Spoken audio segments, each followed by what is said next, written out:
मेरे प्यारे दोस्तों दोस्तों कर्नाटक चुनाव के बाद कांग्रेस अति उत्साहित है और इसीलिए दिल्ली की राउज एवेन्यू कोर्ट से परमिशन मिलने के बाद राहुल गांधी यूएस के लिए रवाना हो गए, जहां पर उन्होंने सैन फ्रांसिस्को में पहुंचते ही सबसे पहले वहां की प्रेस से भारत में मुसलमानों की स्थिति पर अपने बयान दिए। उन्होंने कहा कि भारत में मुसलमानों के साथ बहुत अत्याचार हो रहा है, मुसलमानी जो मुसलमान युवा हैं उनको जेलों में डाला जा रहा है और India is A union of state. Bharat जो है बहुत सारे राज्यों का सिर्फ एक संघ है और हर राज्य की अपनी अलग भाषा, बोली और अलग पहचान है। और इस तरीके से अभी उनके जो इवेंट हैं वो न्यूयॉर्क में और दूसरी अन्य जगहों पर जो है ये कई जगह पे ऑर्गेनाइज होने हैं। तो अब मैं सबसे पहले आपको ये बताना चाहूँगा कि जैसा कि आपको पता होगा कि राहुल गांधी के जो पासपोर्ट था उस पर सुब्रमण्यम स्वामी की याचिका के अनुसार रोक लगी हुई थी, लेकिन दिल्ली की राउज एवेन्यू कोर्ट ने पहले राहुल गांधी ने जो है 10 साल के लिए जो है अपने पासपोर्ट को रिन्यू कराने की बात की थी, लेकिन सुब्रमण्यम स्वामी ने उस पर विरोध किया तो कोर्ट ने उसको 3 साल के लिए रिन्यू किया है। और रिन्यू होते ही राहुल गांधी जो हैं यूनाइटेड स्टेट्स पहुंच गए हैं, जहां पर कि वो वहां की भारतीय जनता से जो एनआरआई हैं उनसे बात करेंगे। अब राहुल गांधी का जो ये इवेंट है इसको ऑर्गेनाइज करने वाले जो हैं ये हैं मिस्टर तंजीम अंसारी, नियाज खान, जावीद सईद, हबीन सिद्दीकी, मोहम्मद असलम, मिनाज खान, नज़ीर सैयद, अकील मोहम्मद, शाहीन खातीन एंड हाशिर काजी। ऐसा कहा जाता है कि इनमें से ये सारे के सारे जो हैं इंडो अमेरिकन मुस्लिम ऑर्गेनाइजेशन जो है उसके सदस्य हैं। और इनमें से बहुत सारे लोग ऐसे हैं जिनके कि आईएसआई कनेक्शंस भी खुलकर सामने आए हैं। खैर उससे हमें क्या है, वो तो राहुल गांधी की यात्रा जो है स्पॉन्सर कर रहे हैं तो इसमें कोई बुराई भी नहीं। राहुल गांधी तो सभी के नेता हैं, हिंदुओं के भी हैं, मुसलमानों के भी हैं। और इसीलिए राहुल गांधी ने सबसे पहले पहुंचकर मुस्लिमों का मुद्दा उठाया। चूंकि ये यात्रा स्पॉन्सर करने वाले भी लोग जो है उनका भी थोड़ा सा दिल रखना होता है, तो इसलिए सबसे पहले उन्होंने बात कही। लेकिन इस बात के दोस्तों बहुत सारे मतलब मुझे पता नहीं क्यों ऐसे मायने नजर आ रहे हैं। जैसे उन्होंने एक बात कही कि हिंदुस्तान में मुस्लिमों पे अत्याचार हो रहा है, तो उसका कारण सिर्फ मुझे ये नजर आ रहा है क्योंकि कर्नाटक चुनाव में मुस्लिमों ने भर भर के कांग्रेस को वोट दिया है। तो अब 2024 से चुनाव से पहले कांग्रेस ये चाहती है कि किसी भी तरीके से वो मुस्लिमों की एक छत्र पार्टी बन जाए। यही कारण है कि उन्होंने मुस्लिमों का जो मुद्दा है जाते ही यूनाइटेड स्टेट्स में सैन फ्रांसिस्को में उठाया। दूसरी बात है, राहुल गांधी ने ये बात कही कि India is A union of several states, यानी कि आज भी राहुल गांधी ये मानने को तैयार नहीं है कि कोई अखंड भारत नाम की कोई चीज है। उनका ये कहना है कि भारत जो है राज्यों का एक मिला जुला संघ है, यहाँ हर राज्य की अपनी अलग भाषा, पहचान और मतलब जो है वहाँ के लोगों की अपनी अलग संस्कृति है। यानी कि ये बात मुझे वही लग रही है जो पीएफआई ने कही थी। पीएफआई का जो अगर विजन 2047 जो है डॉक्यूमेंट, वो भी यही कहता है कि भारत जो है इसको बड़े आसानी से विभिन्न विभिन्न राज्यों में जो है विभाजित किया जा सकता है। और चूंकि ये अखंड भारत नहीं है, ये कई राज्यों के एक संघ है।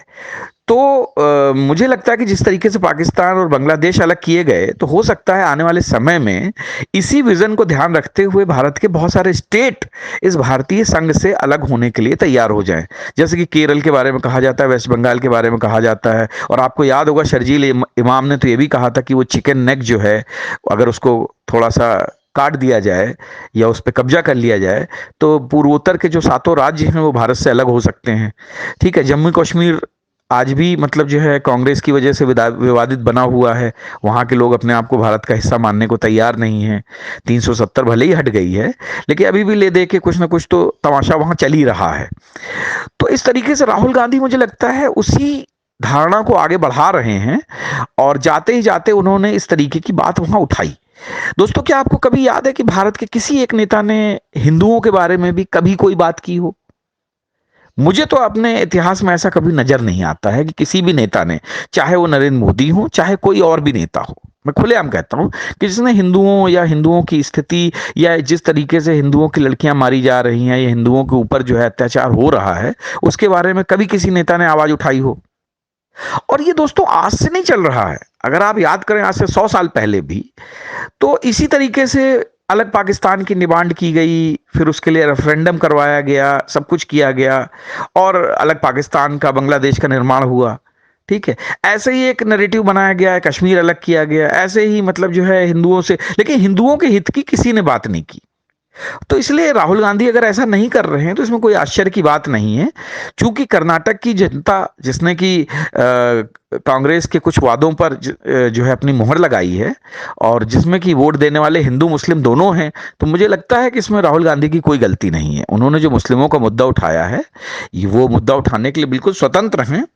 और जो लोग इसके स्पॉन्सर्स हैं, ऑब्वियस सी बात है कि वो इस मुद्दे को जरूर जोर शोर से उठाना चाहेंगे, ताकि भारत के सारे मुसलमानों को जो वोट है वो एक छत्र रूप से 2024 के जो चुनाव में एक साथ जो है कांग्रेस को मिले। और वैसे भी अभी राजस्थान, छत्तीसगढ़, इन राज्यों में भी चुनाव होने हैं, मध्य प्रदेश में भी होने हैं, तो भी मुस्लिम वोटों के लिए तो मारामारी मचनी ही मचनी है। तो ऐसे मुद्दे अभी उठते रहेंगे। और ये भी हो सकता है कि मोदी जी चूंकि दिल जीतने के लिए सतत प्रयासरत हैं पिछले 9 सालों से, तो हो सकता है राहुल गांधी की ये बातें सुन के कुछ और घोषणाएं जो हैं अल्पसंख्यकों और विशेषकर मुस्लिमों के लिए कर दें, कि ताकि जो है राहुल गांधी की बात को झुठलाया जा सके और अल्पसंख्यकों का जो दिल जो है और अच्छी तरीके से जीता जा सके। क्योंकि राहुल गांधी ने अगर ये बात कही तो ऐसा नहीं कि वो, उनको पता नहीं कि उन्होंने क्या कहा है। भाई, इस देश में 9 सालों से राशन से लेके, घर से लेके और न जाने कितनी अन्य योजनाएं हैं जो मुस्लिमों को निर्बाध रूप से दी जा रही हैं। हिंदुओं के लिए तो कोई योजना ही नहीं है। लेकिन अगर राहुल गांधी ने बात उठाई है तो बहुत कुछ सोच समझ के उठाई होगी।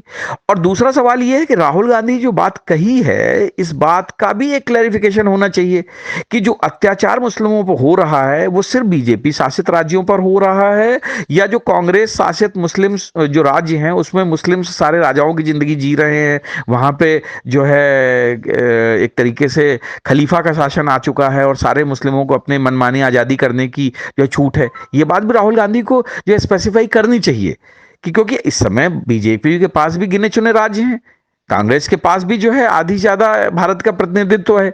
तो सवाल यह भी है कि किन राज्यों में ऐसा हो रहा है। इस बात के हो सकता है आने वाले दिनों में वो ये बात उठाएं, क्योंकि उन्होंने एक बात और भी कही थी कि जिस तरीके से 80 या 90 के दशक में जो है यूपी में दलितों पर अत्याचार होता था, तो उन्होंने एक धीरे से जो है ये एक और मुद्दा कुरेद दिया है कि मुस्लिम अकेले नहीं हैं, उनके साथ दलित लोग भी हैं। यानी भीम मीम एकता की बात जो है राहुल गांधी ने सैन फ्रांसिस्को में जाके की है। तो उम्मीद करता हूं कि ये भीम मीम एकता का जो परिणाम है, ये राजस्थान, छत्तीसगढ़, मध्य प्रदेश और 2024 के चुनावों में जो है देखने में मिलेगा। और मोदी जी तब तक चाहें तो अपना दिल जीतने की प्रक्रिया जारी रख सकते हैं। हो सकता है कि वो 24 से पहले जो है दिल जीत लें।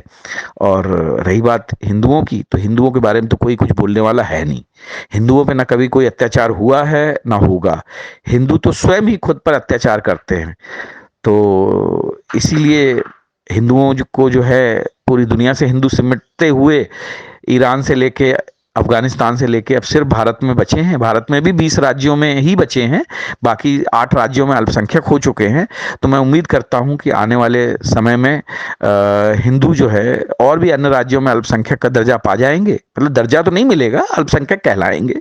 सुविधाएं उनको कोई नहीं मिलेंगे अल्पसंख्यकों की, क्योंकि अल्पसंख्यकों की सुविधाओं पर सिर्फ कुछ लोगों का ही कब्जा रहेगा।